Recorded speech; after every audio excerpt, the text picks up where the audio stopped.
Salut Juliette, Salut Audrey, bienvenue sur le podcast. merci de m'accueillir, ça fait plaisir. Donc pour ceux qui nous écoutent, Juliette, on va parler aujourd'hui de ton tour du monde à la voile. Mais avant, j'ai envie juste de raconter comment on s'est rencontrées toutes les deux. Je sais pas si tu te souviens, ça fait je crois longtemps qu'on n'en a pas parlé, mais en fait, après le Covid, mon mari m'a dit on va partir faire le tour du monde à la voile. Quoi? On n'avait jamais fait de voile et en fait, lui, il avait passé, sans me dire, des soirées entières à regarder des vidéos sur YouTube de personnes qui partaient faire le tour du monde à la voile, dont des vidéos de Juliette et de sa famille. Et quand il m'a dit ça, ben, moi, je suis partie pour faire je pense que j'ai fait quelques semaines de cauchemars de mon fils qui se noyait. Et j'avais écrit, au bout d'un moment, j'ai dit, bah, il a l'air vraiment très motivé, je crois qu'il va falloir qu'on y aille. Et, et je t'ai envoyé un texto, Juliette, sur Instagram. Je t'ai dit, écoute, j'ai un problème, mon mari veut faire comme vous. Je vois que tu as des enfants d'à peu près du même âge que moi. Est-ce que tu as déjà paniqué de... Est-ce que toi aussi, tu as fait des cauchemars que ta fille tombait à l'eau et se noyait? Parce que là, moi, je m'en sors pas, je dors plus de la nuit. Et tu m'avais rassurée parce que t'es trop chou et t'es trop peace and love. Tu m'avais dit, t'inquiète pas, ça va passer. Ou tu m'avais dit un truc tout simple comme ça. Tu t'en souviens ou pas? Ouais, je me souviens, ouais, je me souviens carrément. Je me souviens très bien et parce que nous on répond quand même souvent aux personnes qui nous posent des questions et ouais, je me souviens très bien et clairement moi aussi j'ai eu au début du voyage j'avais vraiment cette crainte là aussi, quelque chose de viscéral et donc voilà, je t'avoue que on vivait avec et que ça finissait par passer quand même. Mais ouais, je me souviens très bien cette première approche et puis après on n'a pas arrêté de papoter. C'est ça, on a parlé. Et puis après, on a eu les huiles et puis on a eu plein de trucs autour du voyage et c'est vrai que c'était chouette. Donc, on va parler de toi, du voyage, de ce que de ce que vous avez vécu. Mais moi, ce dont j'ai envie vraiment de parler aujourd'hui, c'est du retour, de comment on vit le retour, de comment vous avez vécu ça. Après, on pense qu'il y a toujours un avant et un après.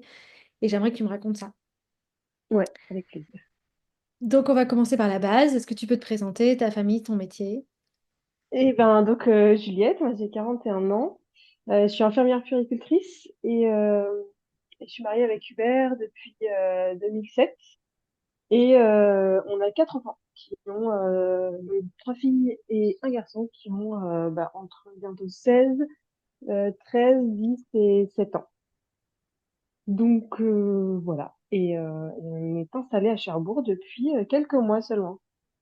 Très bien, Voilà. merci.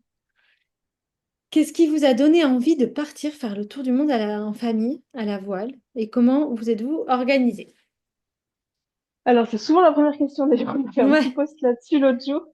Quand on s'est rencontrés, on est très vite parti faire un stage de voile au Glénan, parce que j'étais inscrite, et du coup, Hubert m'a dit, bah, tiens, je vais aller avec toi, puisqu'il était en vacances. Et donc, on a fait un stage de voile à côté de Sète.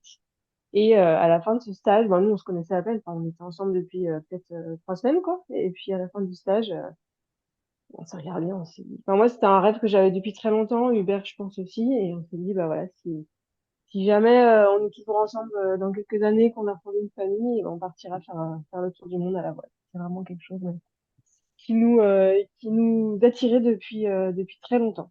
Donc après, on a construit le projet petit à petit. On a d'abord construit notre famille, et puis avec cette idée toujours derrière la tête. Et puis un jour, on a posé une date. On s'est dit, bah voilà, notre aîné à la tel âge, il faut qu'on parte avant qu'elle ait tel âge, sinon après ce sera trop tard. On a lu des milliards de bouquins, on a regardé des tas de blogs, enfin, on s'est inspiré de pas mal de familles. Et, euh, et, et voilà, après on a construit le projet petit à petit.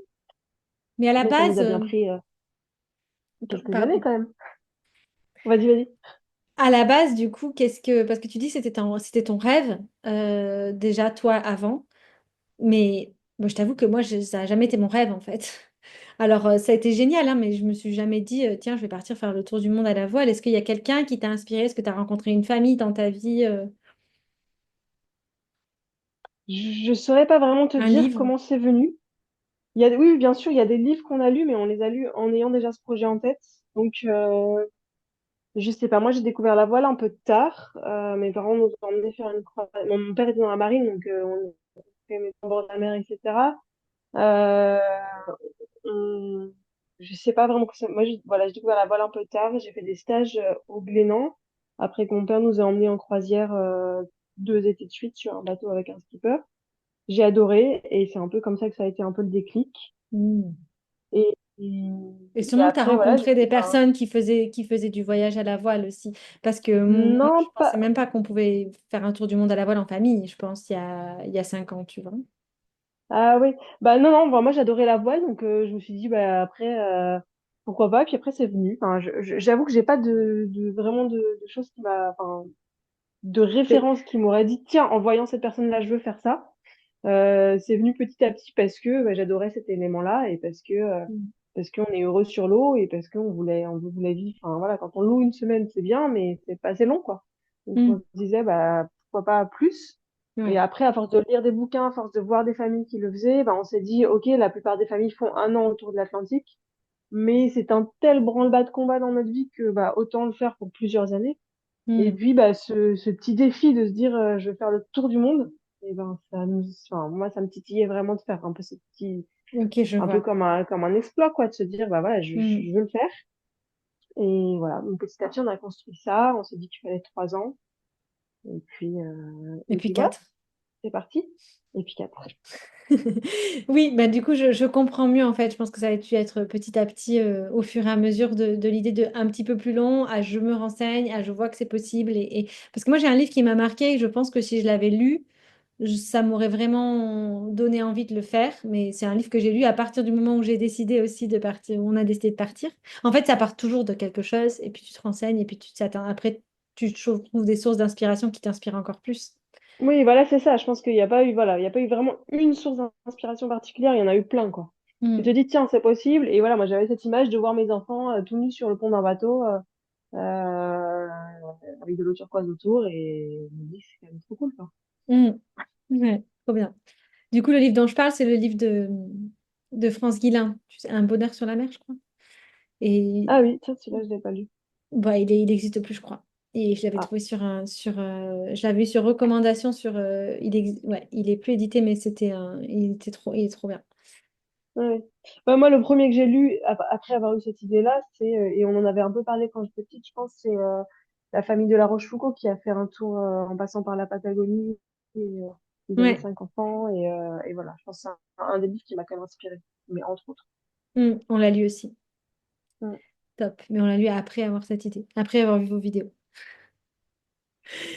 Du coup, comment s'est passé votre voyage entre les plans et la réalité? Parce que c'est vrai qu'à la voile, on a souvent, on suit un plan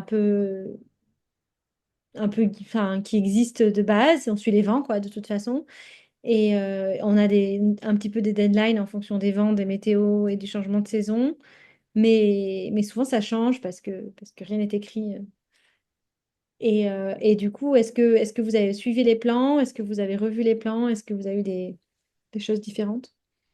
Ouais, et bien un petit peu parce que déjà on est parti pendant le Covid. Donc, ça nous a un peu embrouillé nos plans de départ. À la base, on devait faire le tour du monde en 3 ans, en enchaînant donc la traversée de l'Atlantique et la traversée du Pacifique la même année. Et c'était le Covid, donc le Pacifique était totalement fermé. Donc, en fait, on a passé plus de temps dans les Antilles. Et c'est à ce moment-là qu'on s'est dit qu'on allait faire 3 ans plutôt que 4. Faire 4 ans plutôt que 3, parce que du coup, on n'arriverait pas, à cause du Covid, à rattraper le retard. Et voilà, c'est globalement le gros retard, enfin le gros changement qu'on a eu sur notre programme. Après, bah, on avait toujours cet objectif en tête de faire le tour du monde, de revenir à La Rochelle. Donc, bah, on a continué vaille que vaille, écoute que écoute, à tenir le rythme et on a quand même réussi. On a eu un autre changement de plan, c'est qu'on est resté beaucoup plus longtemps en Nouvelle-Zélande que prévu et à cause des travaux sur le bateau. Mais voilà, on a réussi à rattraper notre retard après. Et voilà, après, il y a eu des milliards de petits changements de plan. Si on regarde le trajet, je regardais ça d'ailleurs l'autre jour, qu'on avait prévu exactement avec les dates par rapport à celui qu'on a fait. Évidemment, c'est pas du tout calqué sur ce qu'on avait prévu. Mais, mais voilà, c'est des petits changements, c'est pas non plus des grosses perturbations. Voilà, les deux grosses perturbations, c'était de faire 4 ans au lieu de 3 et de passer beaucoup plus de temps que prévu en Nouvelle-Zélande. Hmm. Mais on les a transformés en opportunités, on va dire. Ouais, bravo pour ça, parce que ça a dû être quand même, quand on voit le Covid, comment ça a été stressant quand on était à terre. Alors je me dis que quand on est en mer et qu'on doit gérer les différentes politiques suivant les pays, etc., ça a dû être un... Et puis qu'on n'a pas de... On ne sait pas quand est-ce que ça va s'arrêter. Oui, on était un peu loin, quoi. Du coup, c'était super cool. Nous, on a vraiment vécu le Covid de manière tranquille. Enfin, on avait fait la première vague en France, mais après, on était quand même peinards sur notre bateau et personne ne nous embêtait tellement, quoi. Donc, il y avait juste quelques pays où on n'a pas pu, enfin, dans les Antilles, où on n'a pas pu aller et puis ça nous a bloqué, de pas pouvoir passer dans le Pacifique, mais sinon, on était quand même bien, hein. Mm. On va pas se plaindre. Et puis, l'énorme avantage, c'est qu'il y avait personne nulle part. Dans les Oui, Antilles, on les a eu, voilà, les Antilles, on les a eu pour nous tout seuls, quoi. c'est vrai, Et ça, c'est c'est vrai. sympa. Ça, parce que les Antilles, il y a quand même beaucoup de monde. Ouais. Bah, pas en 2020. Bon, ben voilà, et c'est ça, toujours voir les choses du côté positif. C'est ça. Quels sont tes trois meilleurs souvenirs? Alors, trois meilleurs souvenirs, j'y pensais en regardant ta trame de questions, c'est dur de les sélectionner.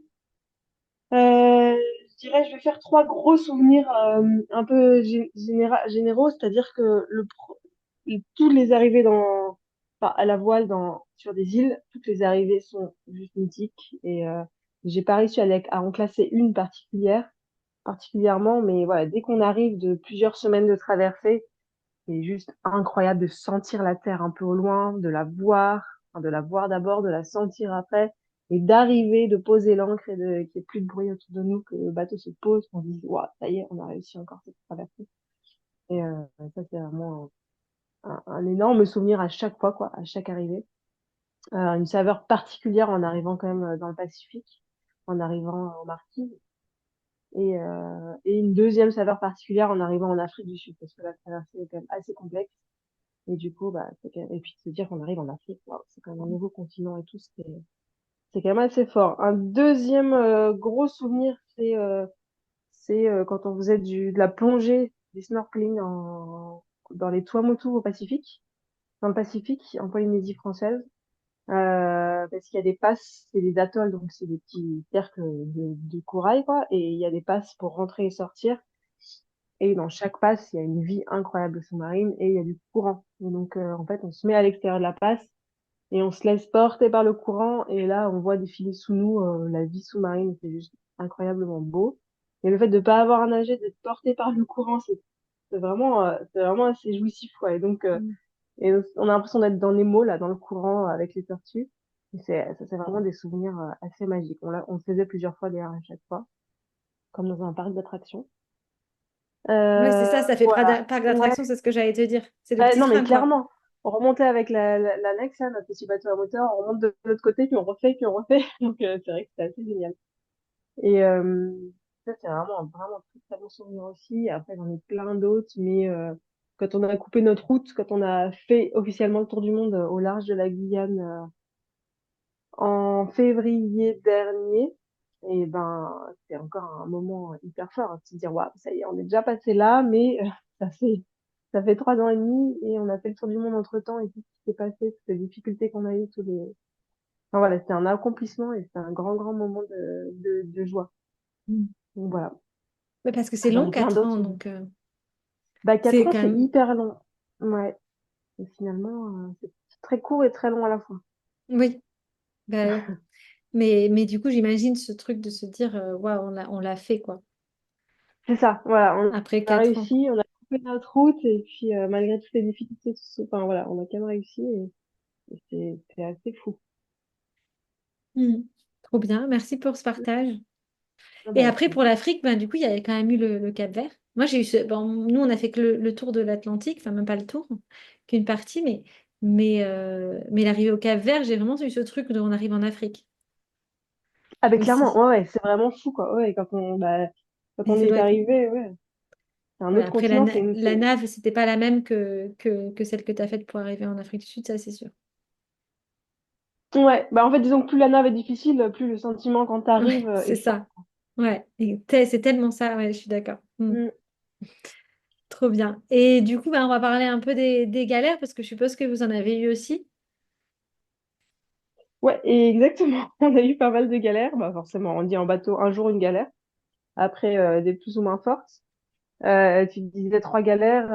Je dirais la première, et la plus casse-pied selon nous, c'est tout ce qui casse, le matériel qui casse. Forcément, c'est soumis à rude épreuve, à des forces, au sel, etc. Donc il y a toujours quelque chose qui va casser. On sait jamais quoi, on sait jamais quand, mais on sait qu'il y a quelque chose qui va casser.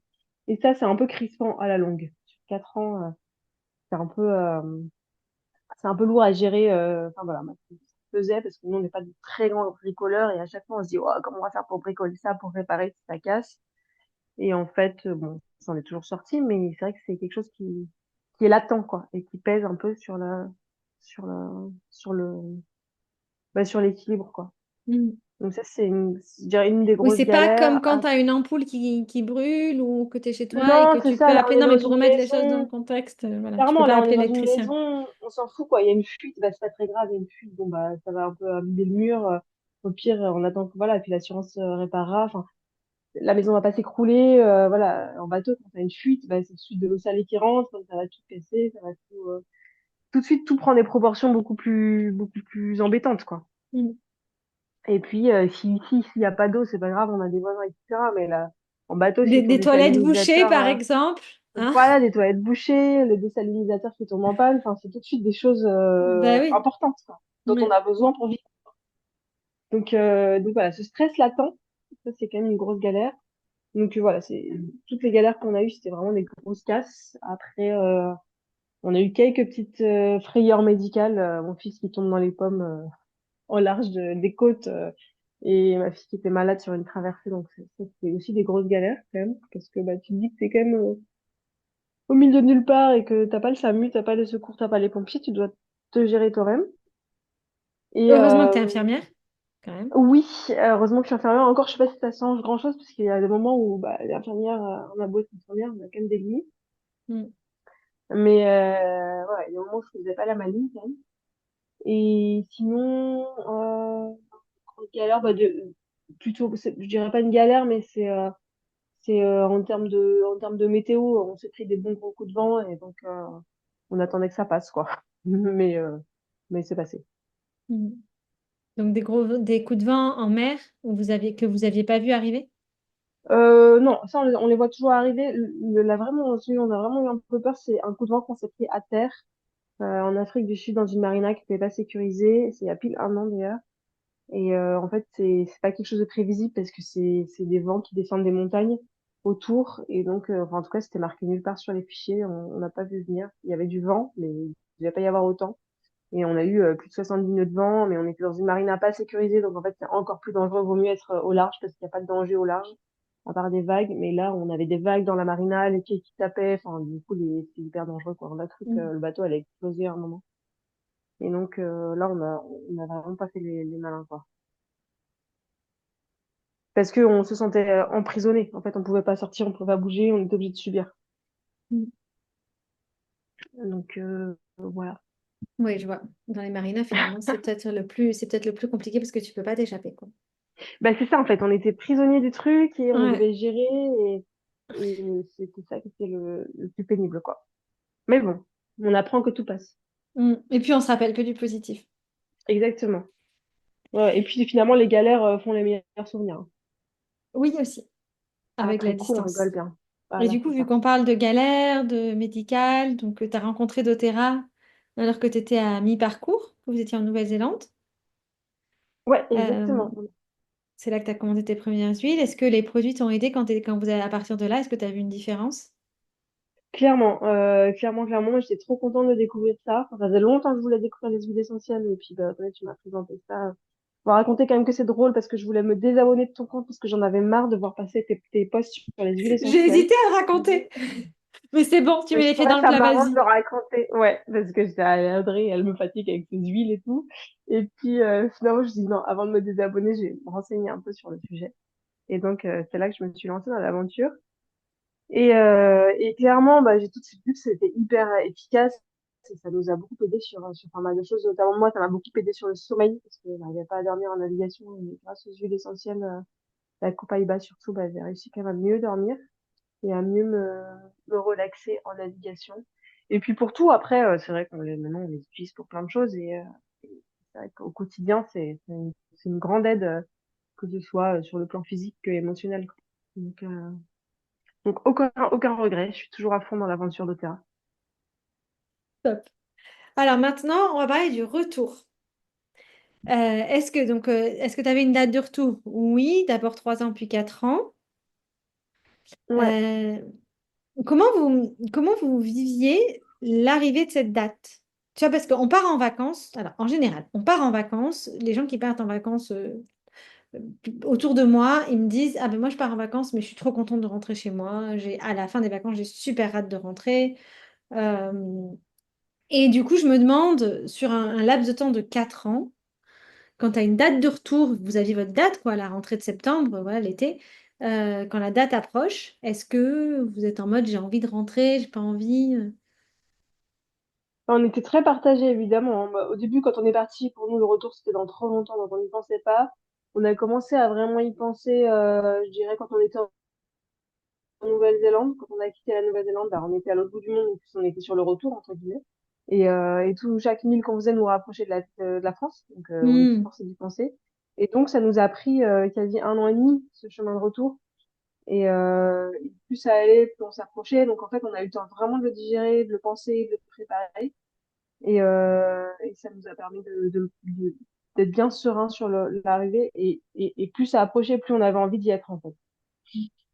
Et plus on a envie d'arriver, plus c'est comme tout, hein, plus les petites galères nous paraissaient. Enfin, on en avait même parfois un peu marre de se dire, oh là là, il faut que ça s'arrête.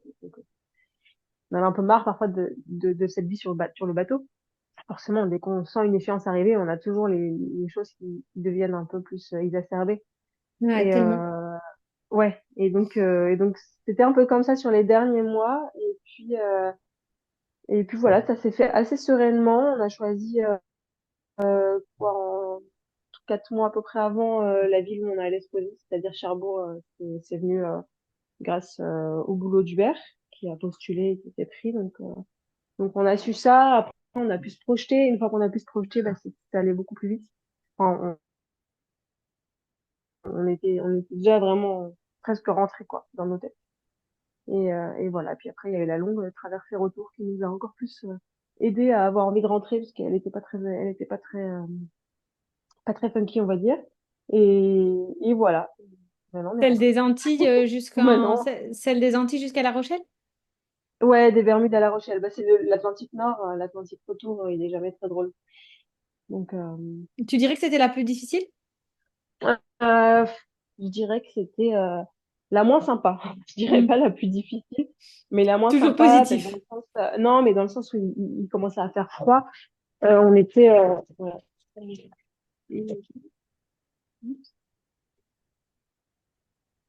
Hop là, c'est bon. Ouais, il commence à faire froid, il faisait pas beau, il faisait gris. Enfin, voilà, on a souffert un peu des conditions météo. Après, on a géré sur le plan de la nave et tout, mais le froid et le mauvais temps nous ont un peu atteints. Donc, on était à l'intérieur du bateau, on avait envie de pas faire on n'avait pas envie de faire grand chose, on était un peu renfermés dans notre cocon, quoi, en attendant que ça passe parce qu'on pouvait pas trop aller dehors, C'était il quel faisait mois? froid. C'est mai, juin. Mais l'Atlantique Nord c'est une dépression, quoi, donc il fait pas très Ouais. beau. Donc ça nous a aidé à avoir envie d'arriver. Avoir envie d'arriver. Ouais. Après, on se conditionne. Et puis, alors, du coup, est-ce que vous aviez déjà visité Cherbourg? Vous connaissez déjà cette ville? Non, pas du tout. Pas du tout. Mais heureusement, on avait Internet. On avait pris Internet sur nos derniers mois. Donc, on avait pu bien se projeter. On a pu regarder. Et puis, à peine arrivé, en fait, on a posé le bateau et on est allé visiter Cherbourg. Et ça nous a permis de vraiment bah, que les enfants soient plus sereins, quoi. Hmm. Du coup, tu me disais que tu avais choisi cette ville par rapport au travail de ton mari. Mais il n'y a que ça pour choisir la ville de... Parce Non, que non, c'est non, il loin. y avait aussi... Bah non, nous, on voulait rester au bord de la mer, c'est sûr. On voulait pas rentrer en Île-de-France parce que bon, ça aurait pas été possible. On avait besoin trop d'espace Hmm. et d'être au bord de la mer. Donc en fait, on avait spoté les villes au bord de la mer et à la base, on devait aller entre La Rochelle et Brest, quoi. Et en fait, bah, il y avait pas de boulot, il y avait moins d'opportunités et du coup, quand on a vu Cherbourg, on a des amis qui habitent là qui nous ont un peu motivés aussi. Et donc voilà, on est très heureux d'être là. Et maintenant, la question, c'est comment vous avez vécu ce retour? Une fois que vous avez eu les pieds sur terre, que vous étiez à Cherbourg dans votre location, qu'est-ce que vous avez Et ben, ressenti? ça se passe plutôt bien. C'est super vite adapté à l'école. Globalement, ça se passe plutôt très bien. On a repris le boulot. Donc, en fait, t'es entraîné dans la vie assez vite. T'es entraîné dans la vie quotidienne très rapidement. Et donc, ce qui est un peu délicat, enfin, ce qui est un peu bizarre, c'est d'essayer de faire exister le voyage. On a l'impression parfois que ça va pas exister. Tellement on rentre vite dans cette vie, dans ce tourbillon de la vie. Et voilà, le plus dur, c'est d'accepter toutes les contraintes, d'accepter d'avoir des dates, des rendez-vous, etc., etc. Enfin, moi, j'ai encore un peu de mal avec ça. Je me projette pas encore. Quand tu vis 4 ans avec, tu sais pas de quoi sera fait demain et tu sais pas où tu seras demain, c'est dur de se donner des rendez-vous dans 6 8 mois. Et ma sœur me disait, oui, le 22 mai, là, est-ce que tu viendras pour ci, pour ça? Je dis, mais le 22 mai, mais j'en sais rien, moi. Elle me dit, oui, mais bon, faudrait quand même prévoir. Je dis, oui, mais moi, j'ai encore du mal avec ça. Parce que j'ai trop goûté à cette liberté-là et ça me manque un peu de pas me dire, bah voilà, dans 3 mois, je sais pas où je serai. Bah si, en fait, dans 3 mois, je sais où je serai, je serai toujours ici, quoi. Mais bon, vraiment, ça, c'est le truc un peu dur. Mais dans les enfants, ça va être super bien quand même. Notre petite dernière, c'est peut-être un peu plus dur pour elle parce que bah, elle avait rien connu d'autre que le bateau, donc l'école et tout, c'est pas évident. Mais elle s'adapte quand même très très bien. Et voilà, maintenant on est dans la vie, on sait que c'est une phase de notre vie, on sait que ça va pas durer non plus, voilà, qu'on va pas rester ici toute notre vie, mais on sait qu'avec l'âge de nos enfants, il est nécessaire voilà, en seconde et en quatrième, c'est quand même bien d'être un peu à terre et ancré, d'avoir des amis et d'avoir des activités, etc. Donc on sait que c'est une phase de notre vie qu'on doit, euh, qu'on doit, qu'on doit accepter, qu'on doit positiver, et avec plein de projets, on a plein de projets, donc ça, c'est cool aussi. Teasing sur la suite. Mais avant, les enfants, du coup, ils disent quoi? Ils sont contents. Donc ça, qui s'adapte, ça c'est sûr, les enfants s'adaptent à tout, on est d'accord. Mais est-ce qu'ils sont contents d'être entrés? Est-ce qu'ils sont parfois un peu nostalgiques? Parce que moi, je repensais enfin, la dernière fois, j'ai dû mettre un réveil et je me suis dit, en fait, what? Réveil, je peux pas, tu vois? Et en fait, je me rends plus compte, mais on vit sans réveil. Et de devoir mettre des réveils tous les matins pour aller à l'école, tout ça. Enfin, voilà. Comment ils vivent ça? Bon, ça les dérange pas, franchement, eux, ils sont pas, ma petite dernière, oui, elle aime pas trop mettre un réveil, hein, c'est sûr, moi non plus, enfin, on n'aime pas trop, mais bon, de toute façon, il faut le faire, donc on le fait, et non, non, franchement, ils sont plutôt très heureux, là, on était en vacances, on est revenir, ils sont contents de rentrer chez eux, donc non, non, ils aiment bien cette vie-là, après, du coup, on n'est pas trop, on est plus en mode, on évite bon, je sais pas si c'est vraiment vrai, mais on n'est pas en mode on regarde les films du voyage, on regarde les vidéos, on regarde les photos parce que je sais que du coup ça les rend un peu nostalgiques, quoi. Donc là, on est plus à s'ancrer dans notre vie là Hmm. et, et on en parle évidemment, on se raconte nos souvenirs, on se fait voilà, on en parle évidemment tout le temps, ça fait partie de notre vie. Mais on sent que bah, on était allé au salon du Grand Pavois au salon nautique en septembre, début octobre, je sais plus. Et c'était un peu dur pour les enfants parce qu'on s'est baladé sur les quais, sur les pontons et en fait, bah, on était, Agathe, ma deuxième, ça l'a rendu un peu triste. Elle nous a dit, bah, en fait, on fait plus partie de ce monde-là, quoi. Et oui, un peu, c'est quelque part, on était redevenus des terriens, on n'a pas de projet, donc on n'intéressait pas les gens qui vendaient les bateaux et c'était vraiment un sentiment un peu étrange. Donc, bah oui, évidemment, on est toujours partagé parce qu'on est toujours un peu nostalgique. Ma petite dernière, elle a dit à sa copine qu'elle partait l'année prochaine, qu'elle repartait l'année prochaine, ce qui n'est pas le cas.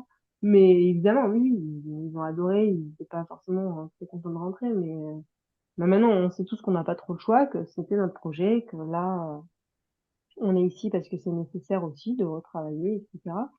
Et il faut qu'on avance dans cette vie-là. Donc, globalement, voilà, ils vont quand même très bien, quoi. Donc, c'est plutôt Ils sont chouette. résilients, mais quelque part, ce qui est intéressant, c'est qu'ils ont, je pense, tu leur dis on repart demain, ils repartent demain, non? Ah oui, je D'après pense, ce que ouais. Bah, tu me après, dis. mais oui, oui, je pense, ouais, clairement. Et Avec les copines. ils sont clairement avides de, ouais, c'est ça.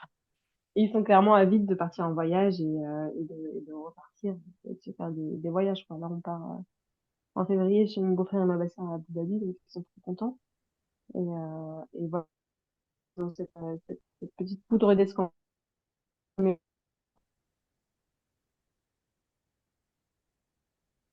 Ils voudront repartir.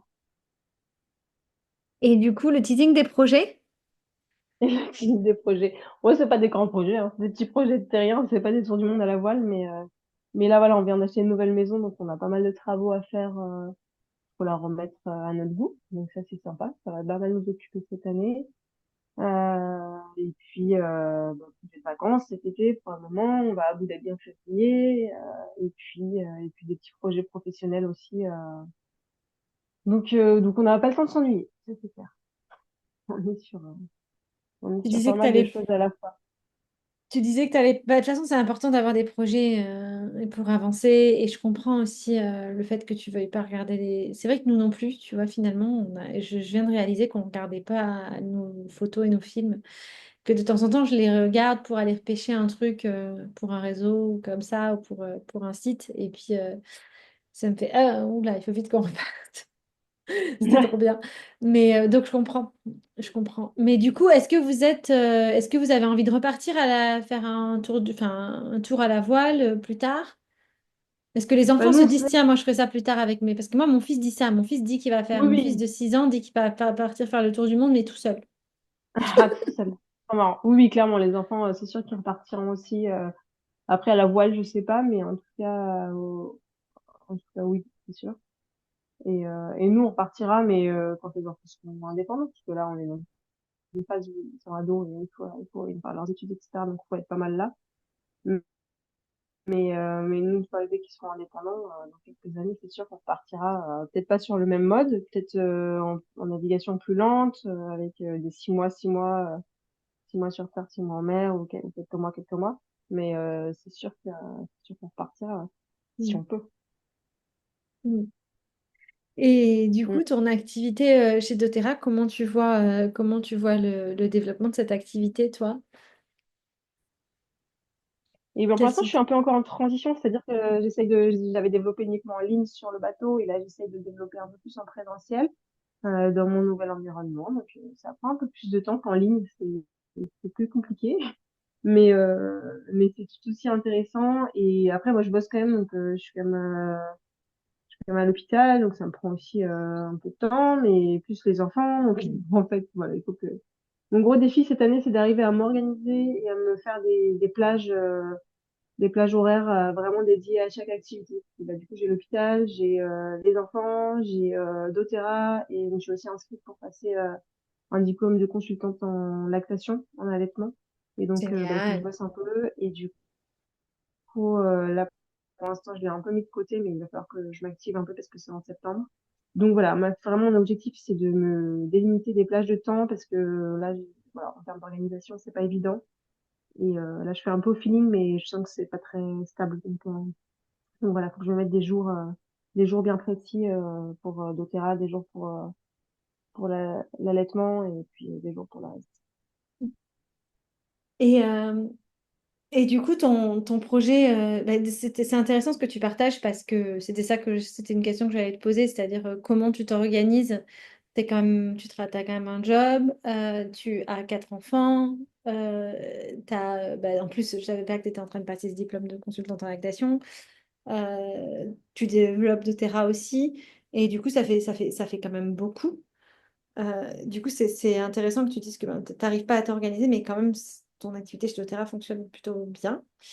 Euh, donc, merci de partager que on essaie toujours d'aller vers de l'organisation, mais que c'est pas toujours facile, mais qu'on y arrive quand même, qu'on tend vers, mais que je pense que la perfection au niveau organisation pour une maman, elle est difficile à avoir.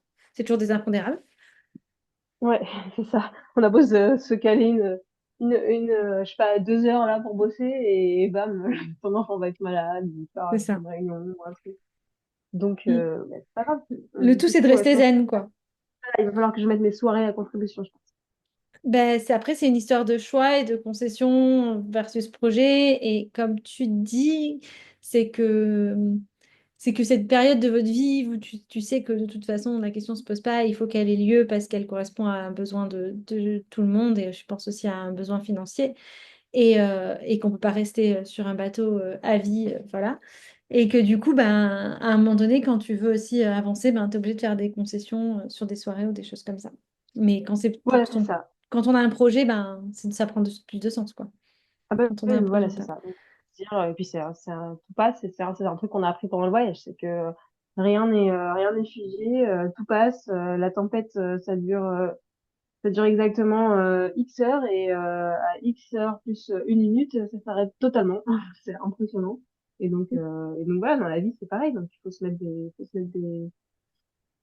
dire que c'est comme ça et que ça va passer et que c'est pas, ça va pas être comme ça toute la vie. Donc il faut y aller.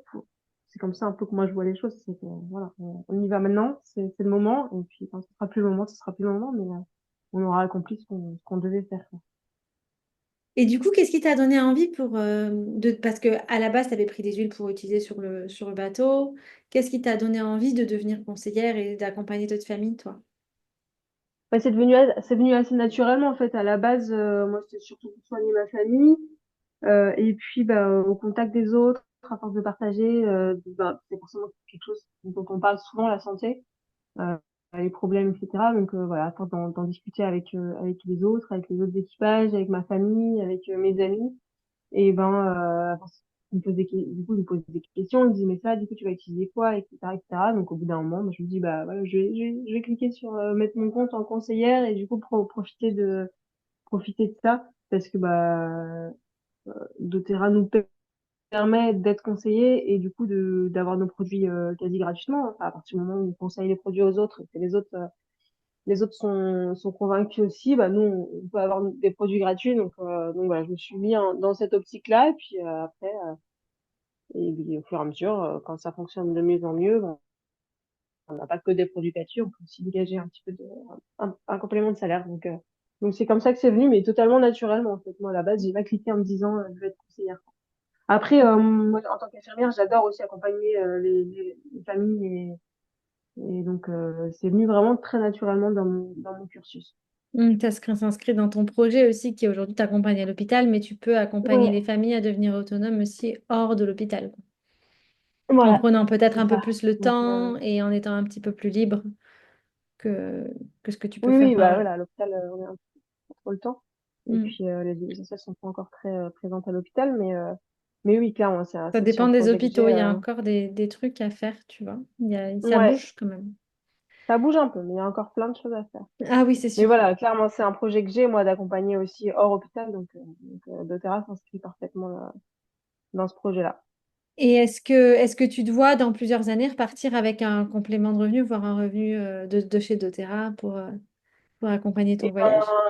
ça, oui, si on pouvait partir avec un petit salaire de terrain, c'est sûr, que c'est chouette. D'accord. Bon, on Mais va bon, finir là-dessus.